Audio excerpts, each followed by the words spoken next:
Today's 1 minute Chinese, we're gonna learn teacher. Since September the 10th is Teacher's Day. In Chinese, teacher is 老师. 老 means old, teacher means 师. 老师.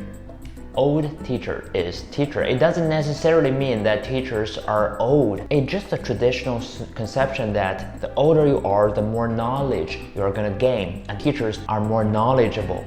That's why we call them 老师. And besides, teachers do have to spend a lot of time teaching, supervising, tutoring their students. And it's easier for them to gain green hair and they may look a bit older. That's why we call them 老师. A more formal way of calling teacher is 教师. So Teacher's Day is 教师节.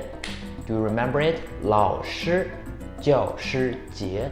What's the next word you want to learn? Leave a comment below. We will make it happen. Stay tuned. Bye bye.